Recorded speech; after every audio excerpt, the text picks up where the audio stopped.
Hello student, इस lecture में मैं डिस्कस करने वाला हूं कि आप कैसे बैलेंस करेंगे डिस्प्रपोर्शनेशन रिएक्शन को।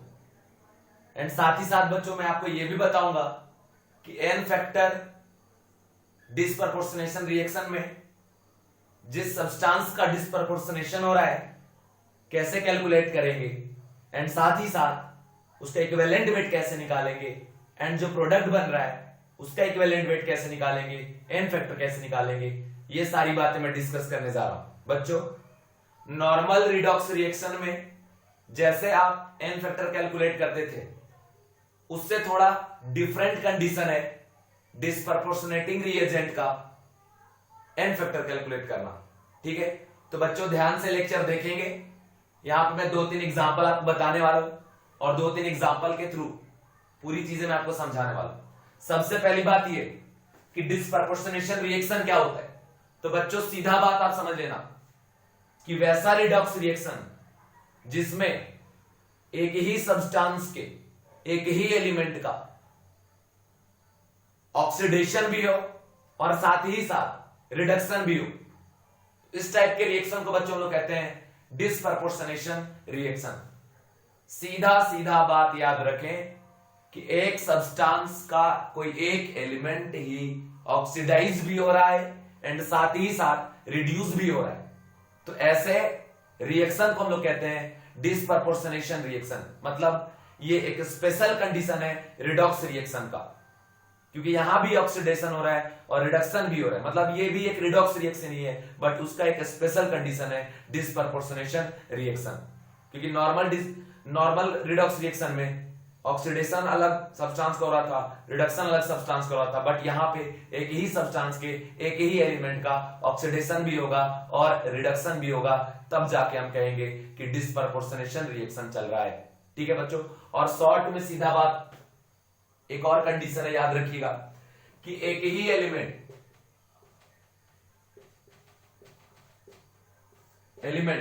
एग्जिस्ट करेगा 3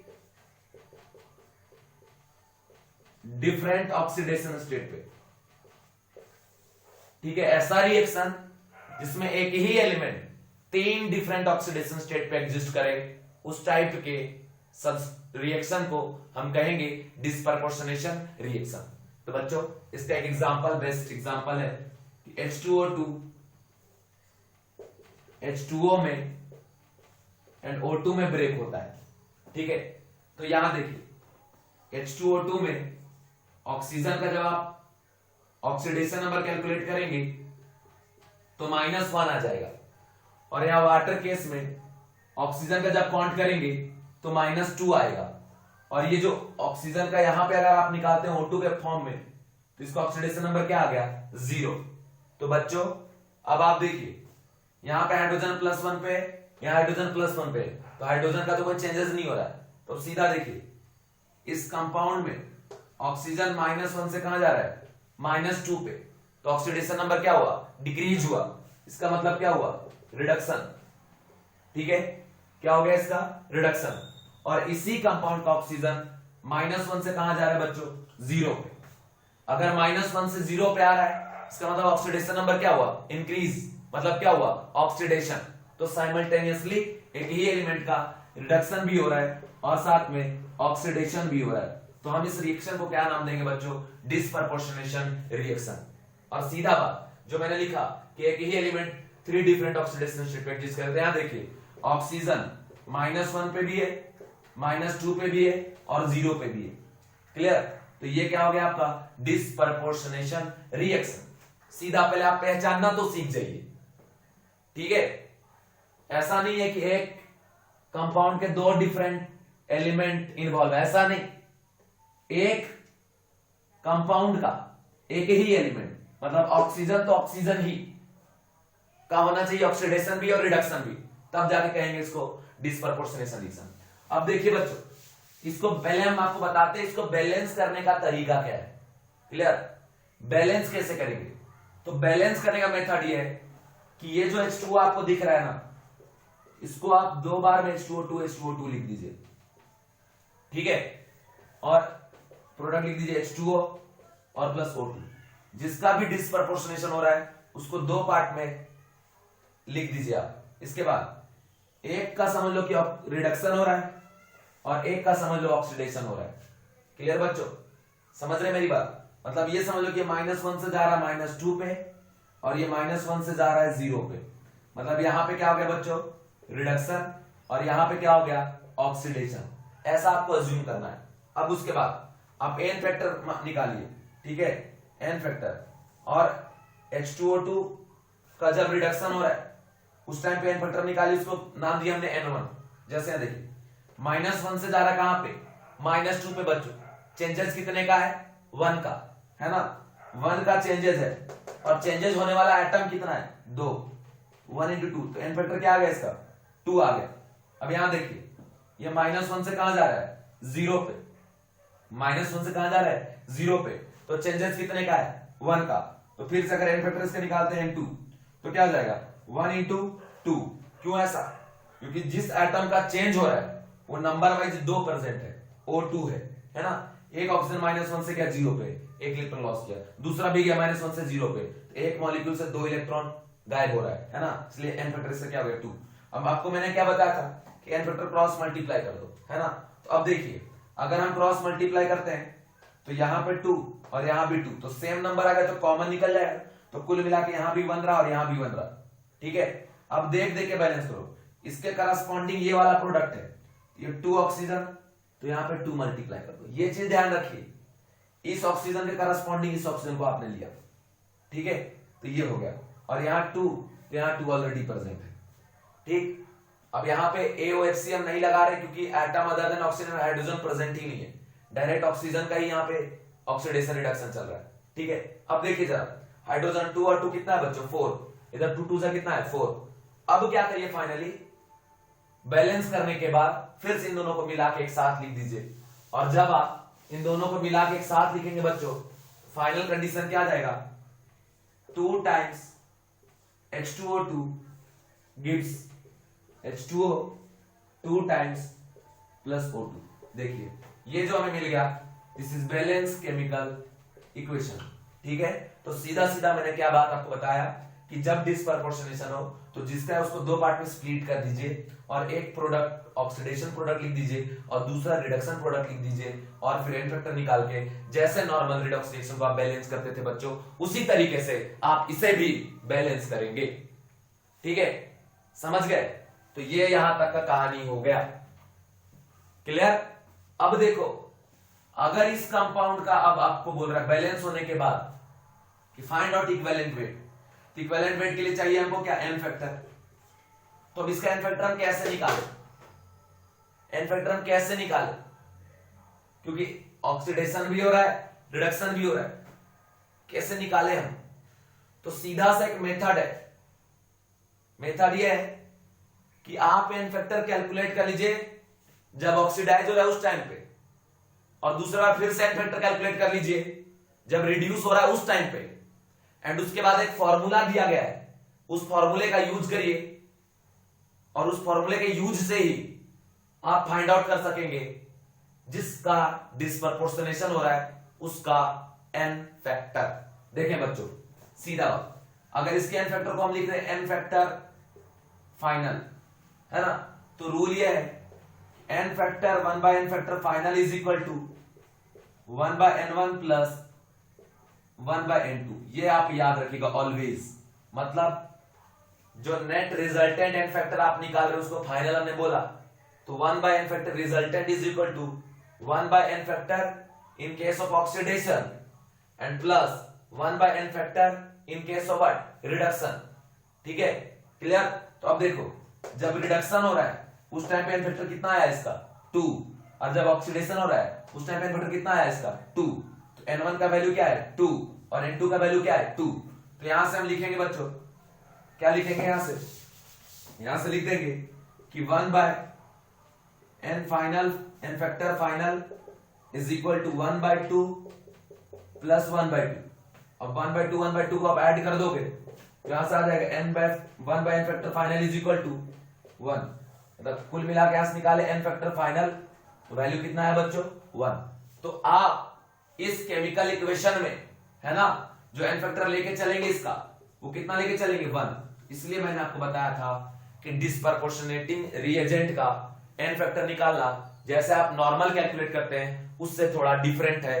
फॉर्मूला लगाना पड़ेगा कि 1 by n factor final resultant is equal to 1 by n1 plus 1 by n2। ये रिजल्टेंट है किसका, जब इक्वेशन लिख दीजिए उस टाइम पे। और n1 क्या है कि जब वो ऑक्सीडाइज हुआ, जब हमने ऑक्सीडेशन उसका अज्यूम किया उस टाइम पे, और n2 क्या है जब रिडक्शन, मतलब कोई भी एक ऑक्सीडेशन का दूसरा रिडक्शन का। क्लियर है। अब ऐसे जाके हम निकाल लेंगे बच्चों रिजल्टेंट एन फैक्टर। तो अगर अब हमको इसका इक्विवेलेंट वेट निकालना है H2O2 का, तो H2O2 का मोलर मास कितना हो जाएगा 18 2 जा 16 2 32 और 2 34 और डिवाइड बाय इसका एन फैक्टर कितना आ गया बच्चों 1। तो डिवाइड बाय अगर आप 1 कर देंगे तो वैल्यू यहां से कितना आ गया 34। मतलब equivalent weight of H2O2 is equal to what 34। अब वही चीज अगर आपको बोल रहा है कि बताओ इसका एन फैक्टर कितना है प्रोडक्ट का, तो प्रोडक्ट का एन फैक्टर निकालना मैंने आपको नहीं बताया है ना। तो सीधा बात कुछ मत करो, अभी आप ऐसा उल्टा अज्यूम करने लगो कि यहाँ पे ऑक्सीडेशन नंबर कितना है -2 है, यहाँ पे से कितना है -1। तो जब -2 से -1 पे अगर जा रहा है तो चेंजेस कितने का 1 का, और यहाँ पे चेंज होने वाला आइटम कितना बच्चों 1। इसीलिए इसका एन फैक्टर क्या हो जाएगा 1, क्योंकि हम पर मॉलिक्यूल निकालते हैं एन फैक्टर। यहाँ 2 मल्टीप्लाई उससे कोई लेना देना हमें नहीं है। यहाँ देखिए ये कहां पे 0 पे, कहां जा रहा है -1 पे, तो 0 से -1 पे जा रहा है, चेंजेस कितने का है 1 का, और चेंजेस होने वाले आइटम यहाँ पे कितने बच्चों 2, इसलिए 1 into 2 करेंगे। एन फैक्टर आ गया किसका O2 का, N factor of what O2। तो ये नेट वैल्यू कितना आ गया 2। इसका इक्विवेलेंट वेट अगर निकालते हैं आप O2 का तो m बाय क्या आ जाएगा बच्चों 2 आ जाएगा। इस तरीके से आप प्रॉब्लम कैलकुलेट करेंगे, इक्विवेलेंट वेट निकालेंगे, एन फैक्टर निकालेंगे। क्लियर, ध्यान से समझ लो जो मैंने आपको बताया। अगर कोई दिक्कत जाए तो बताना। दूसरा एग्जांपल मैं बता रहा हूं आपको इसी टाइप का जिसका डिस्प्रपोर्शनेशन हो रहा है, ध्यान से आप देखिएगा जरा। सेम ऐसा ही है एग्जांपल, थोड़ा मैं ले रहा हूं डिफरेंट टाइप का एग्जांपल है बच्चों। I2 जो है I minus and IO3 minus पे जा रहा है इन बेसिक मीडियम, मतलब बैलेंस करो by using what basic medium. ठीक है, तो ये कंडीशन यहां पे दिया है कि बेसिक मीडियम इसको बैलेंस करना। तो सबसे पहले आप देखिए यहाँ पे आयोडीन का ऑक्सीडेशन नंबर क्या है 0, यहाँ पे क्या है -1, यहाँ पे क्या है +5। तो आप खुद ही देखिए 0 से जा रहा है कहां पे -1 पे, क्या हो गया इसका रिडक्शन, और 0 से कहां जा रहा है +5 पे, क्या हो गया इसका ऑक्सीडेशन। सबसे पहले आप इसको बैलेंस करिए। बैलेंस करने के लिए मैंने बोला इसको स्प्लिट कर दो 2 पार्ट में, I2 + I2 लिख दो। अभी आप बोलोगे सर यहाँ तो 1 है, यहाँ 2 बार आप लिख दिए तो 2 कैसे लिखे रहे बुढ़बा। फाइनल ऐड करके भी आंसर हम नहीं लिखे है ना, बैलेंस करके फाइनल ऐड करके जो आना वो तो आएगा ही है ना। अभी हम थोड़ी इसको 1 को 2 पार्ट में डिवाइड, हमें अभी पता ही नहीं है कोएफिशिएंट क्या है इसका, हम तो बैलेंस करना है अभी है ना। तो अब देखिए जरा लिख दिए, अब एक लिख दिया यहाँ पे I1 I माइनस और IO3 माइनस। ठीक है बच्चों, अब देखो ये 0 से मान लो -1 पे जा रहा है, ये क्या होगा इसका रिडक्शन, और ये जा रहा है यहाँ पे +5 पे, तो ये क्या होगा इसका ऑक्सीडेशन। सबसे पहले इसका एन फैक्टर निकालिए। 0 से जा रहा है -1 पे, चेंजेस कितने का 1 का है ना, और कितने एटम का चेंजेस हो रहा है 2 का, तो 1 into 2, एन फैक्टर 2 आ गया इसका। इसका नाम दे दो बच्चों n1, मतलब n1 = 2 आ गया। और यहाँ देखो 0 से कहां जा रहा है 5 पे, तो n2 = क्या हो गया 5 into ऐसे कितने आइटम है जिसमें चेंजेस हो रहा है 2 कितना हो गया 10, मतलब n factor of this in case of what oxidation is equal to 10। अब 1 का 2 1 का 2 1 का 10 आया, क्रॉस मल्टीप्लाई कर दो है ना।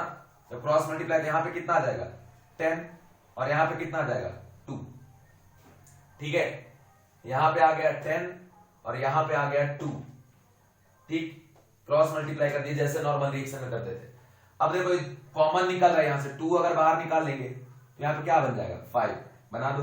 अब देखिए एक बात लेकिन ध्यान रखिएगा कि इसके करस्पॉन्डिंग जिसको आपने अज्यूम किया था उसी को इसके हिसाब से बैलेंस करिएगा, क्योंकि आप सोचेंगे सर ये भी तो आयोडीन है, इसके हिसाब से इसको बैलेंस करते तो गलत हो जाओगे। आपको इस बात का ध्यान रखना है कि आपने जिसके करस्पॉन्डिंग जो वाला प्रोडक्ट आप अज्यूम किया है उसको उसी के करस्पॉन्डिंग बैलेंस करना है। जैसे यहाँ पे 5 2 कितना हो गया 10, तो यहां पे 10 मल्टीप्लाई होगा, ये फिक्स है, बिकॉज इसका एन फैक्टर इसके हिसाब से निकला था। अब यहां देखो ये 2 आयोडीन है और यहाँ पे 1, इसलिए क्या मल्टीप्लाई कर दें 2, तो ये बैलेंस हो गया। आयोडीन 5 2 10 और 2 कितना हो गया 12, 10 और 2 12। अब कंसेप्ट लगा दो बच्चों AOHC वाला, है ना, ए बैलेंस हो गया O, कौन सा मीडियम है, बेसिक मीडियम, तो बेसिक मीडियम में ऑक्सीजन जिधर ज्यादा उधर उतना ही और ऐड कर देते। देखो इधर तो यहाँ नहीं है ऑक्सीजन, यहाँ पे 3 2 6, तो जिधर जिधर जितना ज्यादा ऑक्सीजन है उधर उतना ही हम क्या कर देंगे ऐड, H2O, तो 6 है तो 6 H2O क्या कर देंगे ऐड, एंड अपोजिट साइड में 2 टाइम्स क्या ऐड करेंगे OH माइनस, तो 6 ऐड कीजिए, क्या लेंगे 12 OH माइनस। ठीक है, अब देखिए ऑक्सीजन इधर 12 हो गया, 6 और 6 क्या हो गया 12, बैलेंस। हाइड्रोजन देखिए 12 हाइड्रोजन, 6 2 12 हाइड्रोजन, बच्चों ये भी बैलेंस हो गया। चार्ज 12 निगेटिव चार्ज, यहां से 10 निगेटिव और यहां से 2 निगेटिव, कितना हो गया 12 निगेटिव चार्ज। तो पूरे तरीके से ये रिएक्शन क्या हो गया बच्चों, बैलेंस। अब देखिए अगर मैं इसको नेट लिखूं तो अब क्या करेंगे आप, अब क्या करना है कि 5 और 1 इसको ऐड कर दो, तो 6I2 हो गया और प्लस यहां पे हो गया 12 OH माइनस, और यहां से प्रोडक्ट लिख देंगे 10I minus plus 2IO3 minus और 6H2, ये हो गया बैलेंस। ठीक है, मेरी बात फिर से ध्यान रखें कि जब आप एन फैक्टर क्रॉस मल्टीप्लाई करने के बाद आयोडीन को प्रोडक्ट साइड बैलेंस करिएगा, इसके करस्पॉन्डिंग जिसको आपने प्रोडक्ट बनाया था इसके आयोडीन को उसी से बैलेंस करिएगा, ये चीज आप ध्यान रखें। अब नंबर आता है इसके एन फैक्टर का, तो 1/n factor resultant is equal to क्या आपका, क्या 1/n1, n1 का वैल्यू कितना है 2 और प्लस n2 का वैल्यू कितना है 10, तो 1/2 प्लस 1/10, तो 1/n factor resultant is equal to 10, 5 और 1 क्या हो गया 6, 3 5। ठीक है, यहां से आप लिख सकते हैं कि n factor resultant is equal to 5/3, तो इसका n फैक्टर कितना आ गया बच्चों आयोडीन का 5/3 आ गया। अब यहां से आप लिख सकते हैं equivalent weight equal to m/5/3, ये 3 ऊपर चला गया, क्या हो गया 3m/5। ये चीज आपको ध्यान रखना पड़ेगा। सेम अगर इसका एन फैक्टर आपको निकालने बोल रहा है तो ये देखो 0 से कहां जा रहा है -1 पे, चेंजेस कितने का 1 का, और इसके एक पे एक ही है इसलिए एन फैक्टर 1 हो गया। और यहां देखो 0 से कहां जा रहा है +5 पे, चेंज कितने का 5 का, और सिर्फ एक ही है एक पे इसलिए 5 इसका एन फैक्टर। इसका इक्विवेलेंट वेट क्या हो जाएगा m/5, इसका क्या हो जाएगा m/1। ठीक है बच्चों, तो इस तरीके से प्रॉब्लम को सॉल्व कर लीजिएगा। रिजल्टेंट एन फैक्टर निकालते हैं जिसका डिस्प्रपोर्शनेशन हो रहा है, और मेथड है 1/n factor resultant is equal to 1/n1 plus 1/n2। ठीक है, इस मेथड को ध्यान रखें। एक आखिरी प्रॉब्लम मैं आपको करा रहा हूं, ध्यान से जरा देखिएगा। लास्ट प्रॉब्लम है डिस्प्रपोर्शनेशन रिएक्शन का।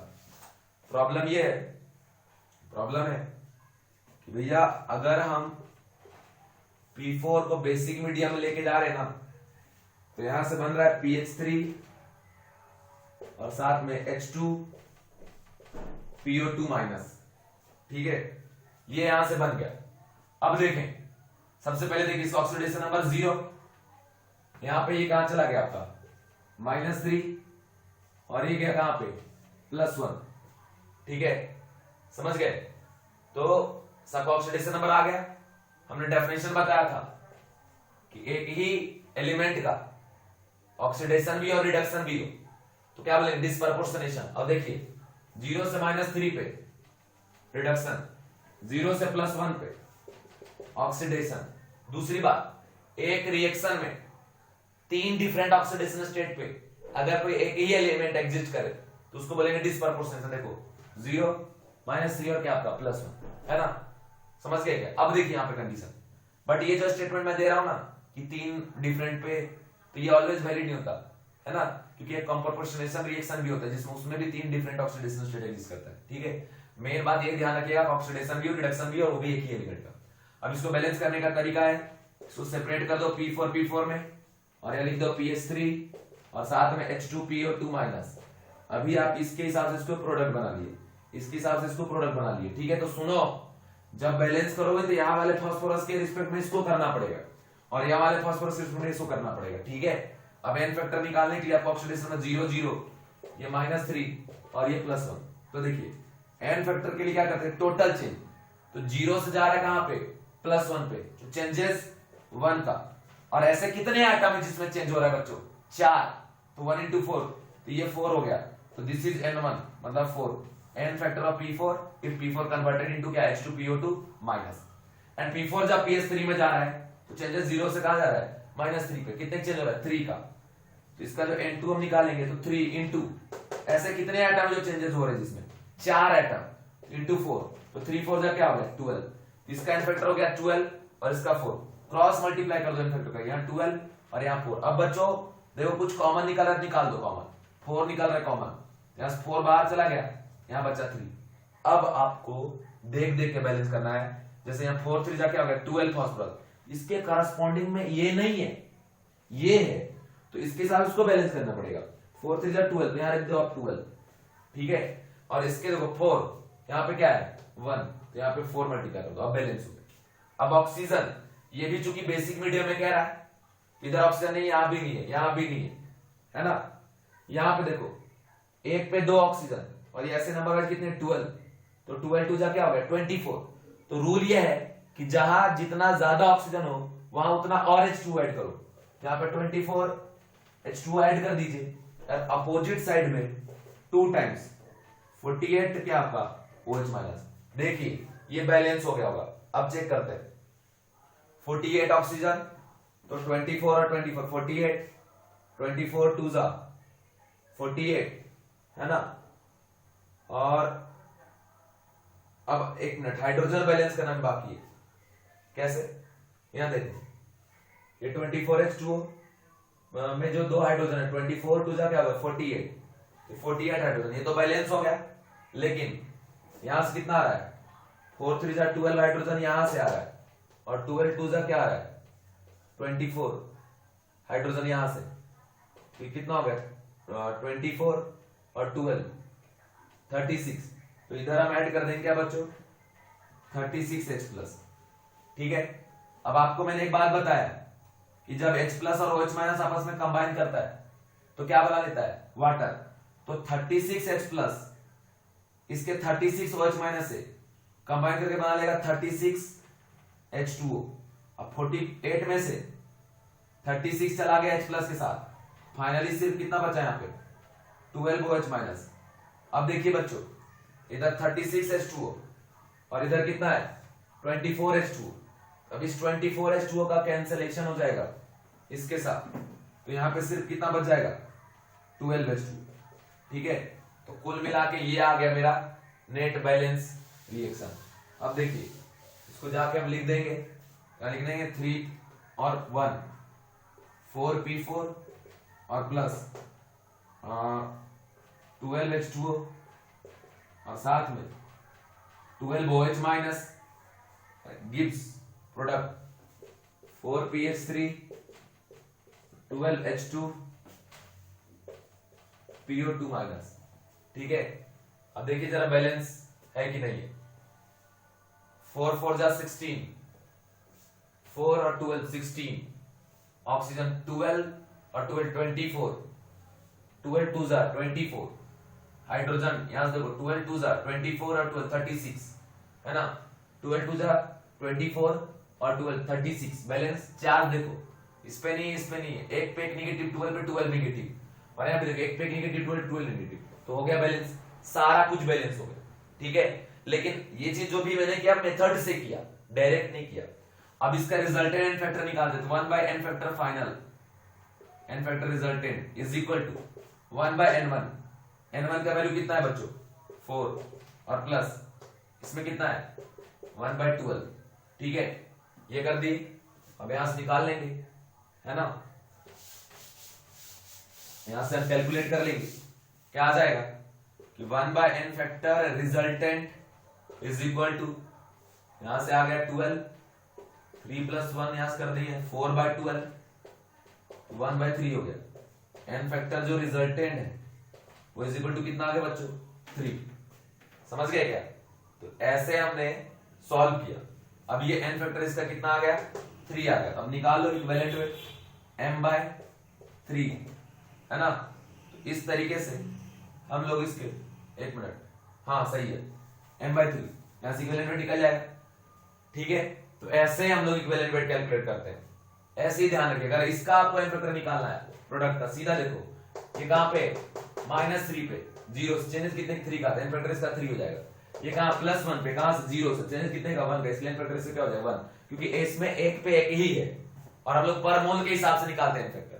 तो ये सारी बातें जो मैंने आपको बता दिया, इस कंडीशन को, इस बात को आप ध्यान रखना। क्लियर बच्चों?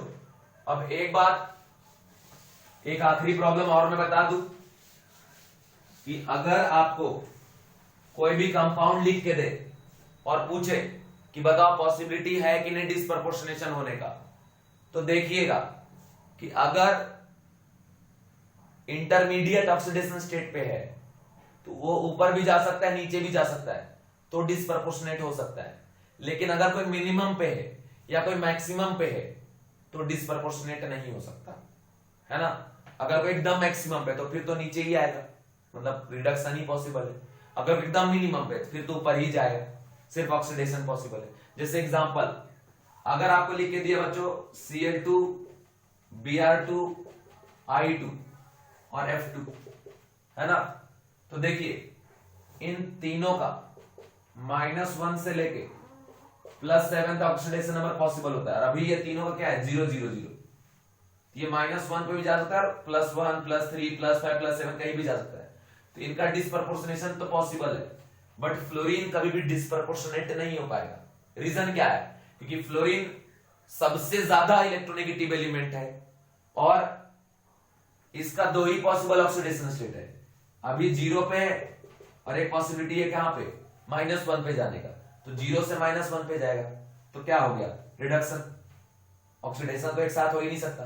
तो इस F2 का डिस्प्रपोर्शनेशन पॉसिबल नहीं है। ठीक है बच्चों, एक और क्वेश्चन है, क्वेश्चन देखिए जरा क्या दिया है।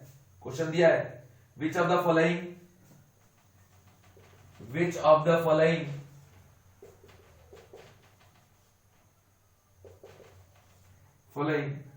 cannot show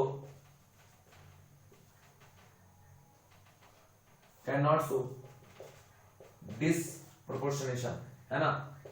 ऑप्शन ए दिया है बच्चों HClO, ऑप्शन बी दिया है HClO2, ऑप्शन सी दिया है HClO3 और ऑप्शन डी दिया है HClO4। देखिए यहां पे ऑक्सीडेशन नंबर इसका क्या है +1, यहां पे क्या है +3, यहां पे क्या है +5 और यहां पे क्या है +7। तो देखिए इनका रेंज होता है -1 से लेके +7 तक। तो देखो अगर ये +1 पे तो नीचे भी जा सकता है, ऊपर भी जा सकता है, ये प्लस से नीचे और ऊपर भी जा सकता है, ये भी नीचे और ऊपर जा सकता है, लेकिन ये सिर्फ नीचे ही आ सकता है, मतलब ये सिर्फ रिडक्शन ही शो कर सकता है। इसलिए इसका आंसर क्या आ जाएगा डी। HClO4 कभी भी डिस्प्रपोर्शनेशन रिएक्शन शो नहीं कर सकता। Thank you.